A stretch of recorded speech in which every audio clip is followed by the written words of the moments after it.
Annalyn. Tita Giselle. Annalyn. I'm so glad you're okay, pamangkin ko. I'm so sorry. May masakit ba sa'yo? Hindi, okay Were na you po hurt? ako. Okay na po ako. Naku, Annalyn, please forgive me. I feel so guilty kasi kung hindi ko sinabi sa'yo na sumunod ka sa mama mo, hindi ka siguro napahamak. Tita Giselle, hindi po huwag niyo po isipin yan. At saka okay naman po ako eh. Buti na lang, alam mo kung may nangyari sa'yo masama, I could never forgive myself. Sorry. Wala po yun. So, sino daw bang may gawa nun? Eh, ang sabi po ni Lola, may nagsabi daw po sa kanila na si Ma'am Moira daw po yung nagpapapatay kay Dax. Si Moira na naman? Ang kapal talaga ng babaeng yan. Impacta talaga. Kahit saan mo siya dalhin, makakagawa at makakagawa siya ng paraan para makasakit sa ibang tao. I'm so glad nothing serious happened to you. Annalyn, sorry na, Tita Giselle, ha? Wala po yun. Okay lang po ako. Daplis lang po yan eh. Yeah, but, you know, I was so worried. Thank God you're safe.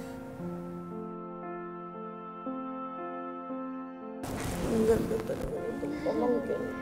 Buti na lang walang nangyari sa iyo. My beautiful pamangkin.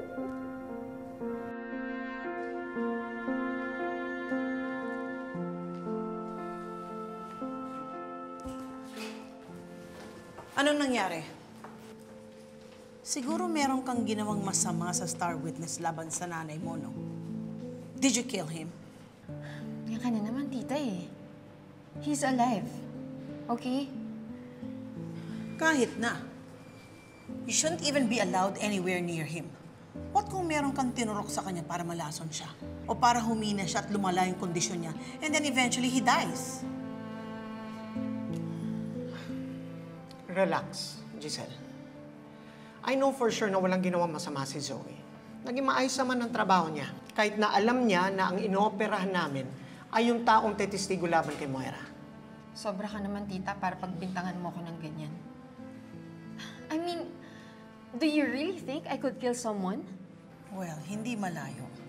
Anak ka ni Moira, di ba? Pero hindi ko kaya gawin yung binibintang mo sa akin.